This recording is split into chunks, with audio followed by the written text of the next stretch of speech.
बिहार के लोगों के नसीब में बाढ़ ऐसा मानिए कि लिख दिया गया है कि हाँ, हर साल बाढ़ आएगा और आपको उससे जूझना पड़ेगा और उससे फिर उबारने के लिए सरकार अलग अलग तरीके से अपना काम करेगी।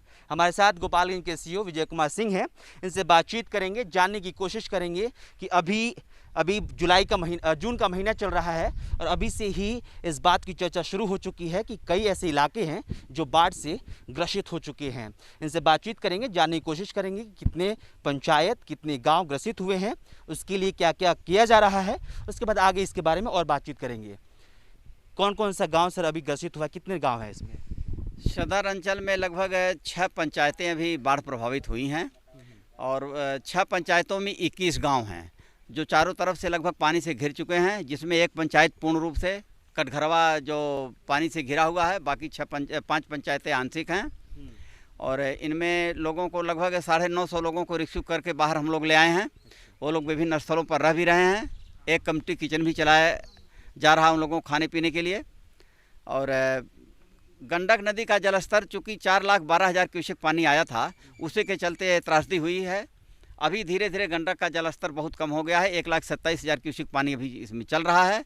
उम्मीद है कि कल परसों तक पानी बहुत कम हो जाएगा और जलस्तर इसका नदी के तलहटी में चला जाएगा, तो लोगों को राहत होगी। जिन लोगों को रेस्क्यू किया गया है उन लोगों क्या सड़क पे या फिर किस तरह, कहाँ उन लोगों की व्यवस्था की? हाँ, जो लोग रेस्क्यू किए गए हैं वो लोग या तो ऊंचे स्थलों पर उन लोगों का घर था, ज़्यादातर लोगों का, नहीं तो अपने नज़दीकी संबंधियों के यहाँ चले गए हैं। कुछ लोग रजोखर मध्य विद्यालय में रुके हुए हैं, उनके खाने पीने की व्यवस्था हम लोग कर रहे हैं। अभी कितने कम्युनिटी किचन चल रहे हैं? अभी एक कम्युनिटी किचन चलाया गया है। एक कम्युनिटी किचन? हाँ, और उसमें 60-65 लोग खाना खा रहे हैं और वहीं रह भी रहे हैं। और लोगों को बोल भी दिया गया है, जिनको खाने पीने का सुविधा है जाकर के वहाँ लोग खा सकते हैं। ठीक है, आपने कहा कि जलस्तर घट सकता है, कई जगह चर्चाएं चल रही हैं कि बांध टूटने की संभावनाएं बन रही हैं, तो आपकी जो निगरानी में जितने इलाके हैं, कहाँ कहाँ ऐसा लगता है आपको कि बांध टूट भी सकता है? नहीं, सदर अंचल में कहीं कोई बांध टूटने की संभावना नहीं है। बांध बहुत मजबूत है। हम लोग सतत उस पर निगरानी रख रहे हैं। पुलिस के जवान भी हैं, होमगार्ड के जवान भी 1-1 किलोमीटर पर लगाए गए हैं और क्षेत्रीय लोग, नागरिक लोग भी उस पर सतत पैनी निगाह रखे हुए हैं। बांध सदर अंचल का काफ़ी मजबूत है। पिछली बार जब बाढ़ आया था, मुझे लगता है कि जुलाई में इसकी शुरुआत हुई थी। इस बार तो जून में ही शुरुआत हो गई है।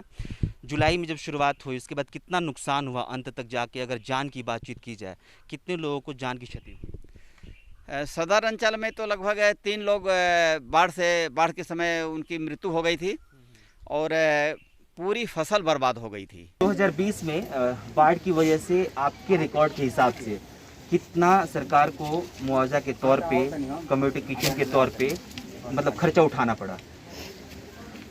पिछले साल हम लोग जो है ये जीआर की राशि जो दिए थे 6,000 रुपये के हिसाब से, जो खाद्यान्न मद और कपड़ा और बर्तन में दिया जाता है, उस हिसाब से लगभग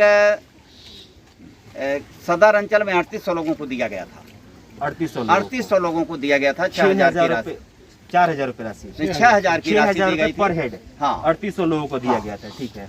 और जो गृह क्षति हुई थी उसमें 223 लोगों को गृह क्षति के रूप में, जिनका 4100 रुपये रेट था, जिनका मंडई है बह गई थी नदी के धारा में, उनको पैसा दिया जा रहा। पैसा हमको मिल गया है। जैसे तकरीबन अंदाजा मैं लगाऊं तो लगभग 2-2.5 करोड़ रुपए। हाँ, उम्मीद है कि 2-2.5 करोड़ रुपए लगभग लग गए होंगे। इस बार अभी जून में ही शुरुआत हो गई है, आप ये कह रहे हैं कि जलस्तर कम हो जाएगा, लेकिन मुझे ऐसा लगता है कि अभी और बारिश होगी और फिर नेपाल की तरफ से पानी छोड़ा जाएगा और क्षति होगा अपने फिर जो भी आपके क्षेत्राधिकार में जो जिले, जो क्षेत्र है, पंचायत है, गाँव है, क्या इसके बारे में क्या आगे क्या प्लानिंग है? हम लोग सतत निगरानी कर रहे हैं, पर्यवेक्षण हम लोग बराबर करते हैं। हमारी टीम जितनी है लगी हुई है बांध की सुरक्षा में और लोगों को आगाह भी करते रहते हैं, लोगों को बताते भी रहते हैं, सचेत भी करते रहते हैं।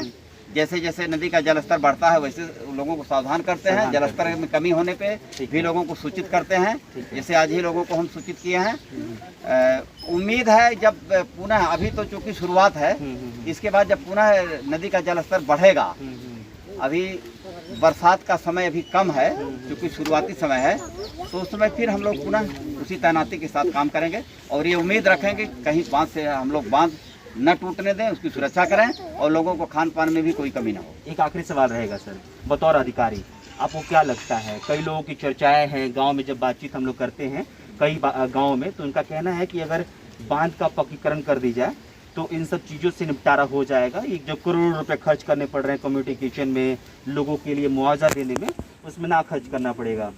आप बतौर अधिकारी क्या सोचते हैं इस पे? अभी तो ऊंचे स्तर की बात है, सरकार जैसा चाहेगी वैसा हम लोग तो उस रूप में कार्य करेंगे। ये उच्च स्तरीय बात है। ठीक है, चलिए, अधिकारी को जैसा परमिशन मिलेगा वो वैसा करेंगे। फिलहाल अभी चर्चाएं शुरू हो चुकी है, जून है और लगातार इस बात की चर्चा हो रही कि बिहार के मुकद्दर में ये बाढ़ रखा हुआ है। सरकारें क्या करती हैं, कोई नेता क्या करता है? जब बाढ़ आता है तो उसे प्लास्टिक, कम्युनिटी किचन और जो मुआवजा है वो दे के उसे शांत कराने की कोशिश करता है, लेकिन परमानेंट जो सॉल्यूशन है उस पर ना नेताओं का ध्यान है। आखिरकार क्यों? क्योंकि इस बात की भी चर्चा होती है कि जब बाढ़ आता है इसकी दुधारू गाय कहा जाता है। फिलहाल इस तरह की जो खबरें हैं हम आप तक लाते रहेंगे। विजय कुमार सिंह जो कि सीईओ से बातचीत कर रहे थे, जानने की कोशिश कर रहे थे कि आखिरकार इस समय क्या क्या घटित हो रहा है जिले में। आगे भी हम इनसे मिलते रहेंगे, जानने की कोशिश करते रहेंगे कि क्या क्या नुकसान हुआ, क्या ये कर रहे हैं, नेताओं के द्वारा इन्हें क्या ऐसा गाइडलाइन मिल रहा है जिससे कि लोगों को सहूलियत प्रदान हो रहा है। फिलहाल कैमरे के पीछे विपुल है, मेरा नाम अभिषेक श्रीवास्तव है। चैनल पर नए हैं तो चैनल को सब्सक्राइब कर लीजिए। शुक्रिया।